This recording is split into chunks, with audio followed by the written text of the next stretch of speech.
এত বেশি রসালো হবে যে মুখে দিলেই গলে যাবে। আজকে তোমাদের সঙ্গে দারুণ মুচমুচে খাস্তা রসালো গজার রেসিপি শেয়ার করব, যেটা বানানো খুবই সহজ। তো এই দারুণ সুস্বাদু রসালো গজাগুলো বানানোর জন্য লাগবে ময়দা। তো একটা নির্দিষ্ট কাপের মাপ করে 2 কাপ মতো ময়দা নিয়েছি। যদি তোমরা বেশি পরিমাণে বানাতে চাও তাহলে ময়দার পরিমাণটা অবশ্যই বাড়িয়ে নেবে।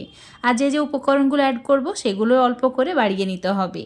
দিয়েছি অল্প একটু খাবার সোডা মানে বেকিং সোডা, তারপর এভাবে মিশিয়ে নিয়েছি। এখন দিয়ে দিতে হবে 2 টেবিল স্পুন ঘি। বড় চামচের মাপ করে 2 চামচ মতো ঘি অ্যাড করেছি।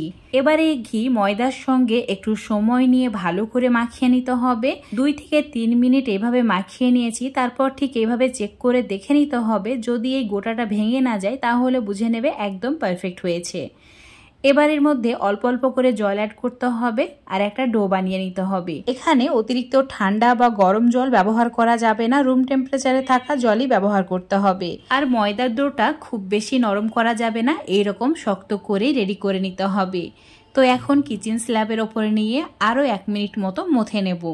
মথা হয়ে গেলেই হাত দিয়ে ঠিক এইভাবে চ্যাপটা করে নিতে হবে। যতটা পারবে এইভাবে চ্যাপটা করে নেবে। তারপর ছুরি দিয়ে কেটে নিতে হবে। এখন এই 2 ভাগ একসঙ্গে করে ঠিক হাত দিয়ে আবারও চ্যাপটা করে নিতে হবে আর এইভাবে ছুরি দিয়ে কেটে নিতে হবে। এইভাবে 10 থেকে 12 বার লেচিটাকে হাতে চাপ দিয়ে চ্যাপটা করে নিতে হবে।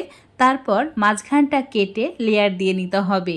তাহলে গজাগুলো খুব সহজে রেডি হয়ে যাবে। আর এই গজাগুলো দেখতে একদমই দোকানের মতো হবে, অনেক বেশি লোভনীয়। প্রায় 11 থেকে 12 বার এইভাবে লেয়ার দিয়ে নেওয়ার পর এখন একটা বেলনি দিয়ে একদম চ্যাপটা করে নিতে হবে আর এর সাইডগুলো একটু চৌকো করে নিতে হবে। তারপর একটা ছুরি দিয়ে 2 ভাগ করে নিতে হবে। এখন ছোট ছোট টুকরো করে কেটে নিতে হবে। এটা খুব বেশি বড় করে কাটার প্রয়োজন নেই, কারণ এটা ভাজার পর অনেকটাই ফুলে ওঠে আর সাইজে বড় হয়ে যায়, তাই ছোট ছোট টুকরো করে কেটে নিলেই হবে।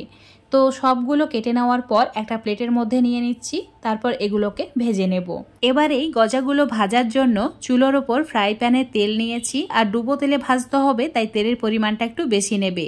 তেল হালকা গরম হলেই গজাগুলো তেলের মধ্যে দিয়ে দিতে হবে আর চুলোর ফ্লেমটা মিডিয়াম টু লো করে রাখতে হবে। এই গজাগুলোর কালার যখন হালকা একটু গোল্ডেন হবে তখন চুলোর ফ্লেমটা বাড়িয়ে দিতে হবে আর মিডিয়াম টু হাই ফ্লেমে এখন এই গজাগুলোকে লালচে করে ভেজে নিতে হবে। দেখতেই পাচ্ছ ফুলে ডাবল হয়ে গেছে আর লেয়ারগুলো বোঝা যাচ্ছে। তেল ঝরিয়ে তুলে নিচ্ছি আর বাকিগুলোকে একইভাবে ভেজে নিচ্ছি। এবার চুলোর উপর একটা বড় সাইজের কড়াই নিয়েছি, তার মধ্যে অ্যাড করেছি 1 কাপ চিনি মানে 200 গ্রাম মতো চিনি আছে আর ওই কাপের মাপ করে 1 কাপ জল দিয়েছি। 2টি এলাচ ফাটিয়ে নিয়ে আর অল্প একটু গোলাপ জল না থাকলে না দিলেও হবে, সুন্দর একটা ফ্লেভারের জন্য অ্যাড করেছি। আর চিনি শিরাটা যখন একদম ফুটতে শুরু করবে চুলোর ফ্লেমটা মিডিয়ামে করে দিয়ে 1 মিনিট আরও জাল করে নিতে হবে। তারপর একদম এই ফুটন্ত শিরার মধ্যেই গজাগুলোকে দিয়ে দিতে হবে। এবার কন্টিনিউ এইভাবে নাড়াচাড়া করতে হবে 1 মিনিট। 1 মিনিট হয়ে গেলেই চুলোটাকে অফ করে দিতে হবে। তারপর ঢাকা দিয়ে প্রায় 2 ঘন্টা এইভাবেই রেখে দিতে হবে। তোমাদের 2 ঘন্টা পর দেখাচ্ছি। দেখতেই পাচ্ছ গজাগুলো চিনির রসটা শোক করে নিয়ে কতটা ফুলে গেছে আর অনেক বেশি রসালো হয়েছে, দেখতে অনেক বেশি লোভনীয় হয়েছে। অবশ্যই এভাবে একবার বানিয়ে খেয়ে দেখবে। আজকের এই গজা রেসিপিটা যদি তোমাদের ভালো লেগে থাকে অবশ্যই লাইক শেয়ার কমেন্ট করে দেবে। ফেসবুক পেজ থেকে দেখলে পেজটাকে ফলো করে নেবে, ইউটিউব থেকে দেখলে চ্যানেলটাকে সাবস্ক্রাইব করে রাখবে আরও এরকম রেসিপিগুলো পাওয়ার জন্য। দেখতে পাচ্ছ গজাটা বানানো কতটা সহজ ছিল আর সেই রকম হয়েছে, দারুণ সুন্দর। তো অবশ্যই বন্ধুরা বানিয়ে খেয়ে দেখবে।